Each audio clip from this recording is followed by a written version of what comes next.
कब हो कि करे करुणा नर देहि देत ईसु बिन हेतु सने।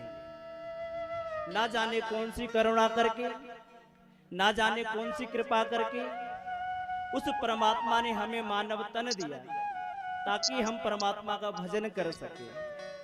परंतु वाह प्यारे स्वार्थी लोगों, आप कहते हैं बोले परमात्मा ने भी यदि हमें मानव तन दिया तो उसमें परमात्मा का कुछ ना कुछ स्वार्थ रहा होगा, क्योंकि आजकल तो बिना स्वार्थ के कुछ नहीं होता है। जहां देखो जैसे देखो कितना मिले कहां से मिले, ऐसी दृष्टि व्यक्ति की हो गई कि अगर आप एक छोटा सा आयोजन भी करते हैं तो उसमें इतनी राजनीति है महाराज कि कहना क्या। ऐसी लोगों की आजकल कुत्सित भावनाएं हो चुकी है। परंतु परमात्मा कहते हैं बोल यदि मैंने मानव तन आपको दिया है तो उसमें मेरा फायदा क्या है। बोले हमने आपको मानव बनाकर भेजा ताकि आप क्या करो, हमारा भजन कीर्तन करो। क्योंकि जब तक संसार में भजन कीर्तन करने वाला व्यक्ति नहीं होगा तब तक परमात्मा को भी बल नहीं मिलता है।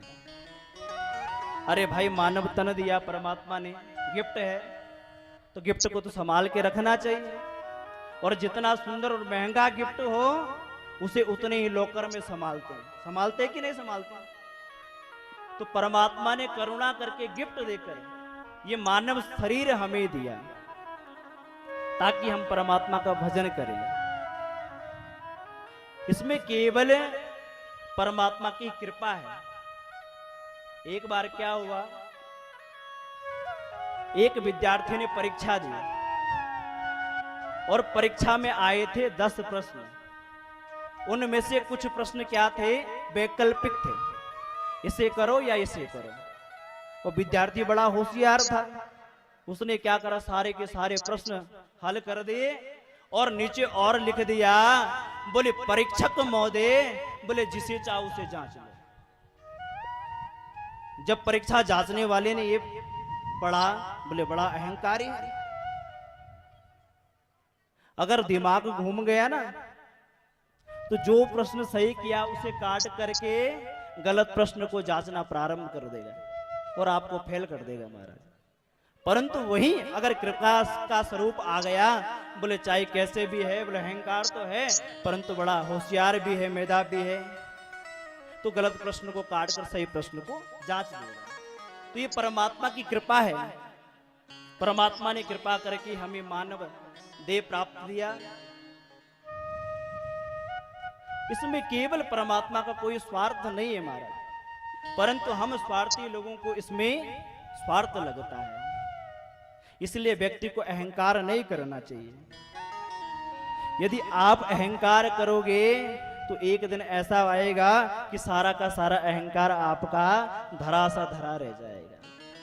आजकल लोग यज्ञ में दान करते कि नहीं करते। यहाँ पे यज्ञ चल रहा है, आप लोग दान कर रहे हैं कि नहीं कर रहे हैं। परंतु जब तक माइक में अनाउंसमेंट ना हो जाए फलाने व्यक्ति ने इतने 1000 रुपए दान किए, तब तक उस व्यक्ति के मन में तृप्ति नहीं होती। अरे अगर दान देना है तो रहीम जी से पूछिए दान कैसे देना है, दान देने का तरीका क्या है। देनी ऐसी देन है जो नित देखे हुसैन, जो जो करो पर उठे त्यों त्यों नीचे ने। रहीमदास जी कहते हैं बोले मुझे बड़ी शर्म आती है, जैसे मैं दान देने के लिए अपने हाथ उठाता हूं ना यूं ऊपर से, मेरे आंखें अपने आप नीचे झुक जाती हैं। बोले आज तक मैंने कभी किसी को नहीं देखा मैंने किसको दान दिया। बोले क्यों, देनहार कोई और है निस दिन रहते हैं देन, लोग भ्रम हम पर करते याते नीचे ने। देने वाला परमात्मा है, लोग भ्रम हम पर करते हैं, इसलिए महाराज मुझे बड़ी लज्जा आती है। बोले अपने आप को मैं बहुत ज्यादा लज्जित समझता हूं। जब आपकी ऐसी भावना होगी दान देने की, तब जाकर आपके दान से आपके पितरों को सुकृत मिलेगा महाराज। और गीता में तो यहां तक कहा गया कि छीणे